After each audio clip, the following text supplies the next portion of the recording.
Remakes have been the bane of Disney's classics for the past decade or so, and it's a complete and utter surprise as to why, in my opinion. When you're a multi-billion-dollar company with some of the most creative minds in the world, infinite budget, infinite talent, just begging to be in one of your films, you would think that every single one of these would be a home run box office smash hit.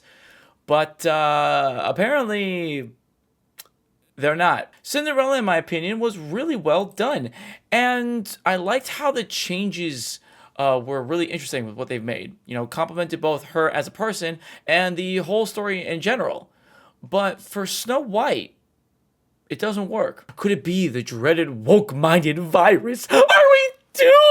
Or could it actually just be bad writing, song choices, auto-tune, creative vision, overbloated amount of CGI, not sticking to a script already made from previous iterations, or bad casting choices? I'm not sure. Just because one or two individuals from a movie say something that is a naturally modernized view on the settings of a 1937 movie doesn't mean that the movie is automatically supposed to fail.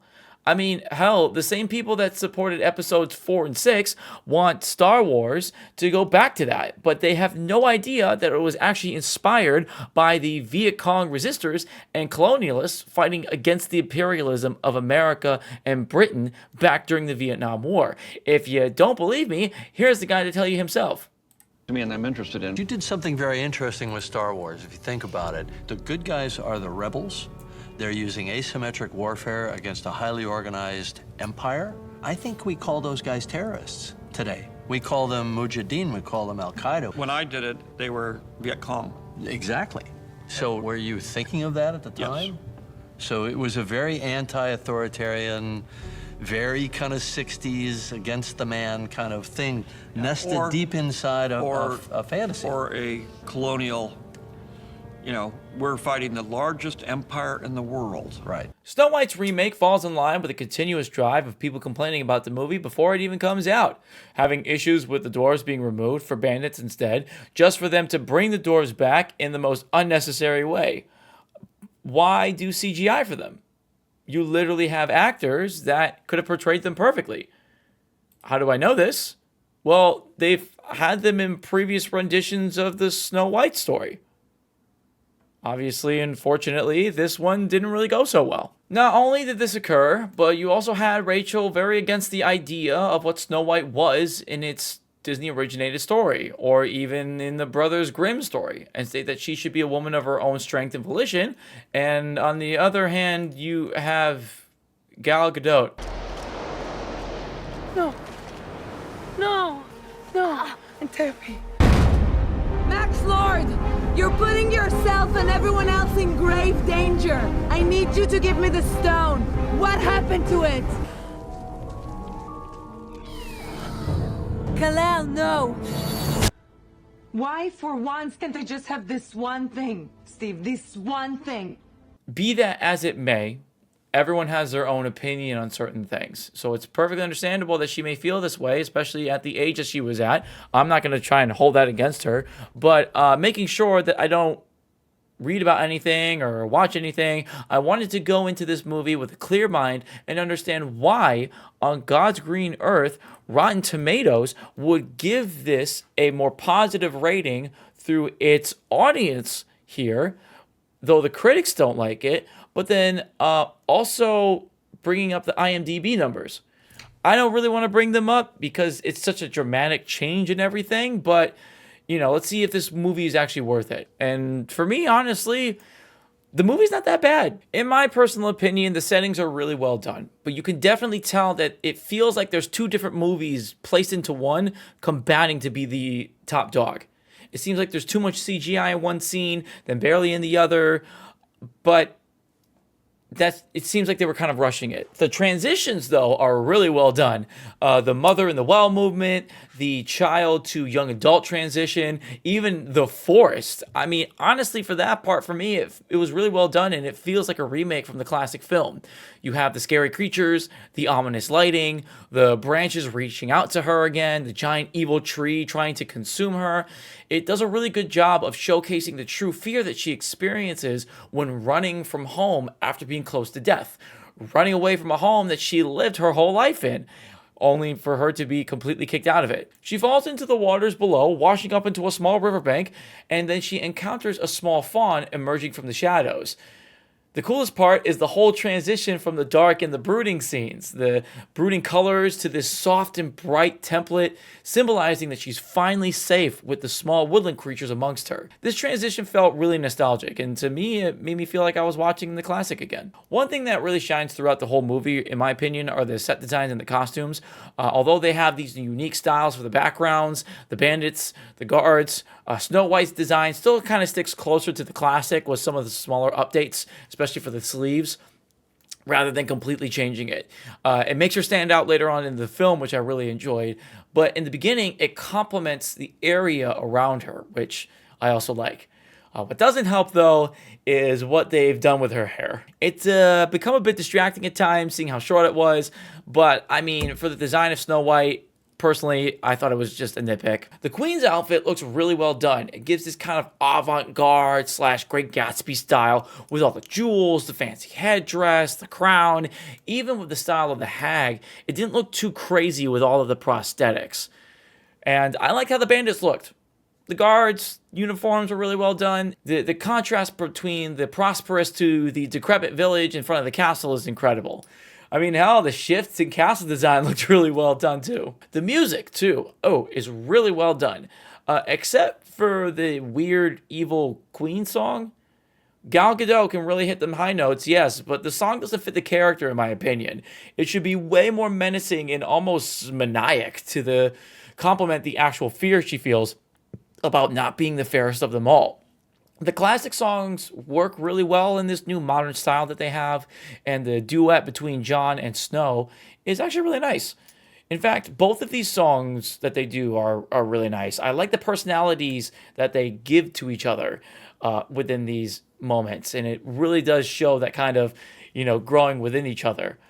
Speaking of personalities, I really like the dwarves' personalities being brought to their hi-ho song while introducing themselves, and even like the whistle while you work moments. It was a really nice thing to see the dance number and add in that key change moment for them too.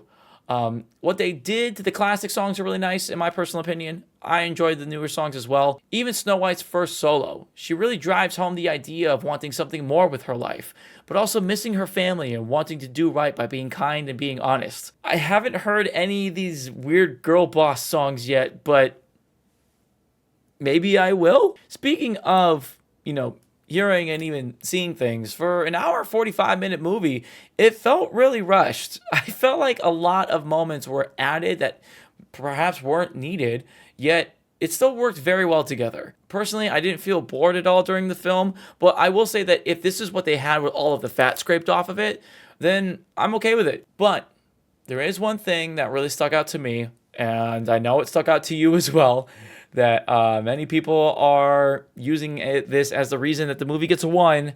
It's the CGI for the dwarves.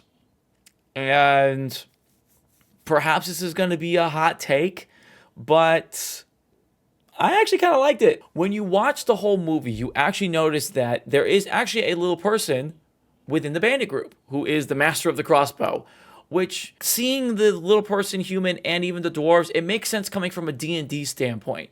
There are differences between humans, dwarves, halflings, gnomes, satyrs, etc.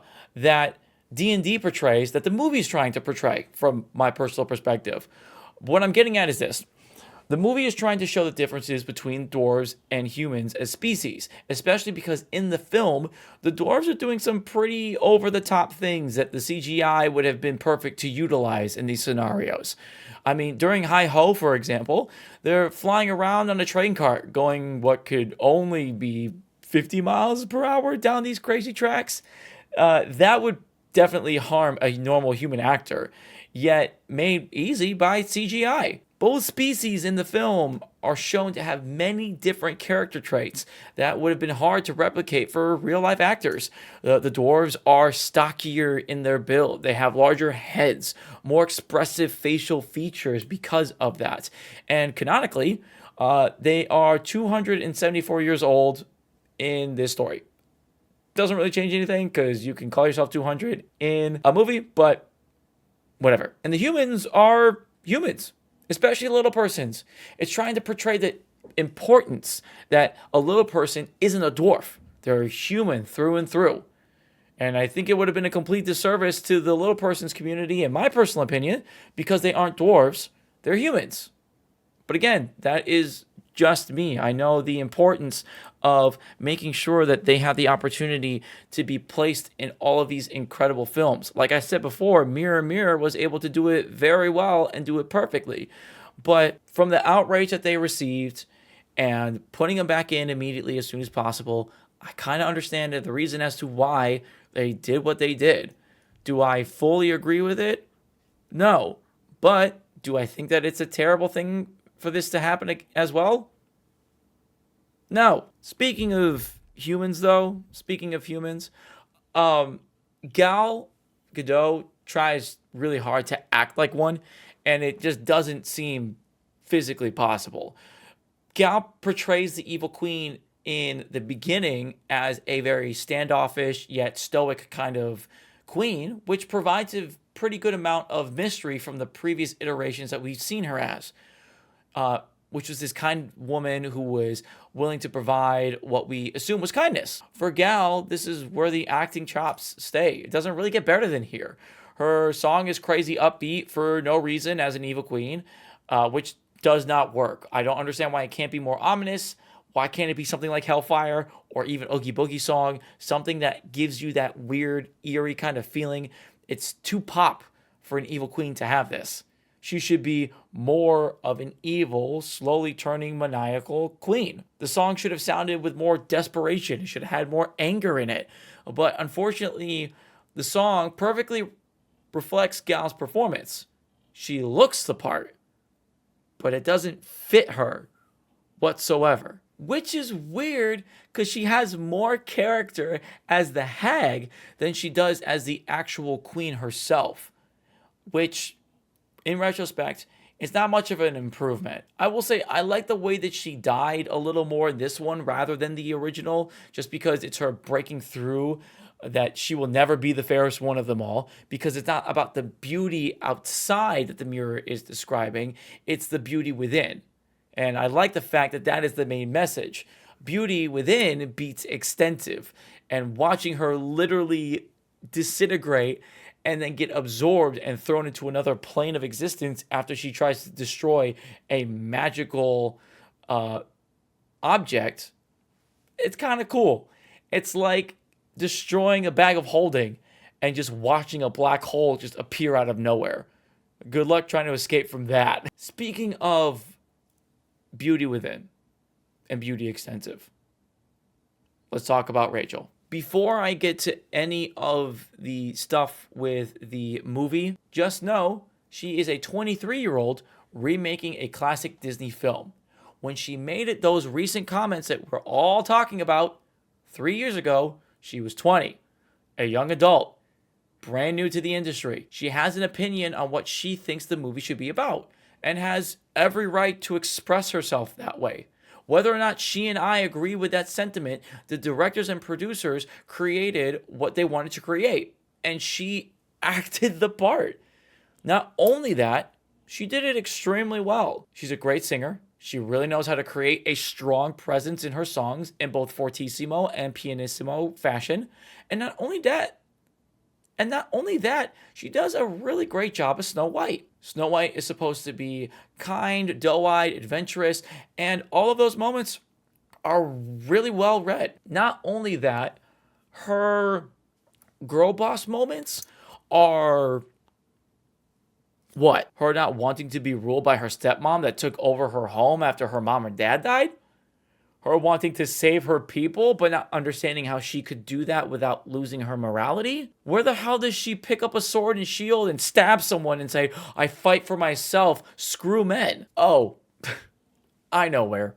In the brains of every single stupid conservative man-child that wants to enjoy his 14-year-old princess being kissed by a man while she's lying there in a coma. There is not one moment in this film where she goes into a fight and tries to strong-arm somebody. In fact, the only time she does something in a fight is when she asks her woodland friends to dress up as her, help distract the guards away from the bandits so they can get away scot-free, and steal the guy's horse to set it free. I mean, the only time she holds a blade is when the queen puts it in her hand, egging her on to stab her because Snow White finds out that the queen was the one that killed her father. And you want to know what she did with it? She doesn't use it. And when the guards are ordered to execute her, she uses the lives and the history of those men and what they used to be to show them what they truly want, which is freedom from a tyrannical queen, showing that if the guards give way to this tyranny, then the royalty is lost. So there's not one moment that you actually see her becoming this girl boss that everyone is mentioning here. So let's get back to the main question at hand. Why does Rotten Tomatoes have a really good positive outlook on Snow White, but IMDb doesn't? Well, it's because it's been review bombed. Thank you so much for coming. We are here to show you just some brief examples of what has been placed within IMDb's ratings. Here we go. Number one here, this IMDb fan, 189-717-8695. If you have that number as your bingo card, do yourself a favor. Never make a review again unless you actually watch the movie, because this is what you have said within this movie. Here we go. Instead of the wide-eyed, kind-hearted princess we all knew, this Snow White is a strong, independent woman because saying, "I want a queen, not a bride," apparently counts as character development these days. Not one moment in this movie does she say that she wants to be a queen and not be a bride. In fact, she talks about saving her people from a tyrannical queen that has taken over her kingdom. Not one moment has this been brought up at all whatsoever. Another great thing that we have added in here is this really great moment here. Instead of, because they called it the apple fiasco, instead we get a long, drawn-out scene where Snow White almost eats the apple, but then stops to give another speech about believing in yourself or some nonsense. This also does not happen. The entire time, the hag is manipulating Snow White to eat the apple using her necklace, using the history of her father, using John, using all of these different things to get Snow White to eat the apple. She eats the apple, and yes, there is a slow motion moment here, but it doesn't feel like an overly dramatic shampoo commercial. You did not watch this movie whatsoever, so don't make a review again. It would be perfectly fine if you didn't. Another one, which is really great here. Another thing that's said is one of the most controversial elements is the reinterpretation of the magic mirror. In this version, the mirror not only lies, but seems to harbor a disdain for its owner, the evil queen, played by Gal Gadot. The idea that the mirror declares Rachel Zegler to be the fairest of them all is at best laughable. No, you just didn't pay attention to actually what the magic mirror was talking about, but that's perfectly okay, because you continue to show that you did not watch this movie whatsoever.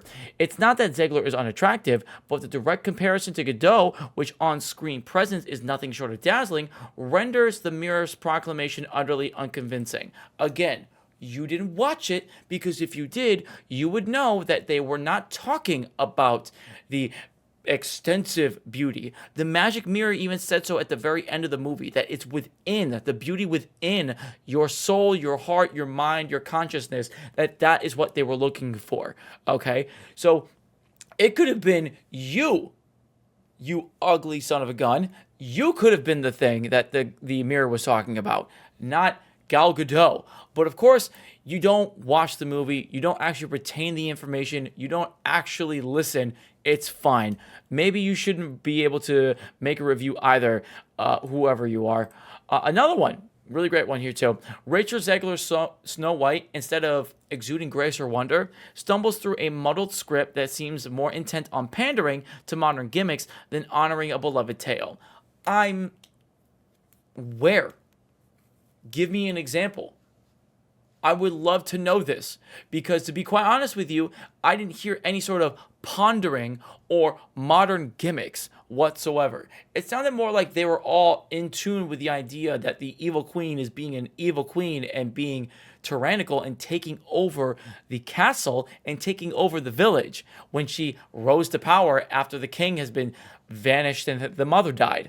So it missed me with this nonsense that she was doing this in a more pandering way and the script was muddled. There's no muddling of the script. I actually don't know what the hell you're talking about. But the piece of resistance, and the reason as to why I know that they were just absolutely review bombing this in its entirety, is because you have videos like this that have appeared. Snow White failed. We did it, boys. We did it, men. We did it as 35, 36, 40-year-old men, that we brought down a children's story. We brought down a children's movie because we didn't like what one of the actresses has said in this movie. It's absolutely pathetic. These children wanted their teenager movie to be like how it was back in the day so badly that even though it isn't, and it never will be, meant for them, that it's just mind-boggling to see. It was meant for the families of little kids that wanted to see these princesses in the theater.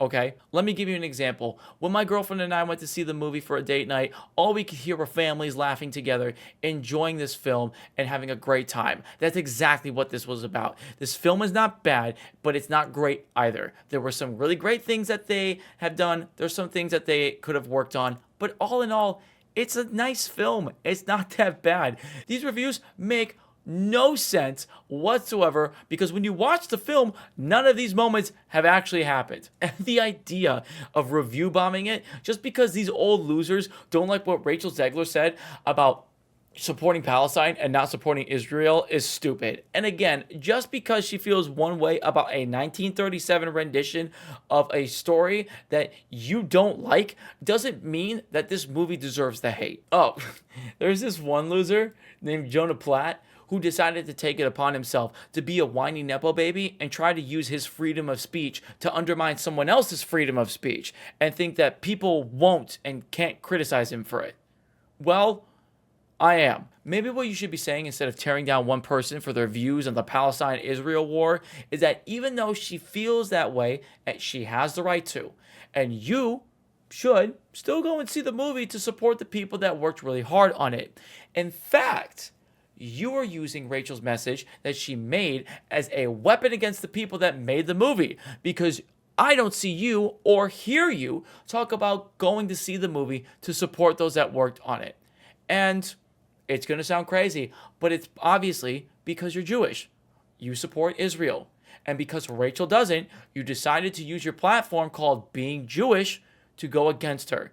And if you're such a big, strong alpha male when talking shit to a 23-year-old woman, maybe you shouldn't be such a pussy and delete your post. Say it with your fucking chest, but trust me, I know you won't. In conclusion, you poor little babies didn't like the children-targeted movie. Do yourself a favor. Go watch There Will Be Blood. Stop watching Disney movies looking for wokeness. This alt has been nerfed over the past 10 years. It doesn't work anymore. Grow up.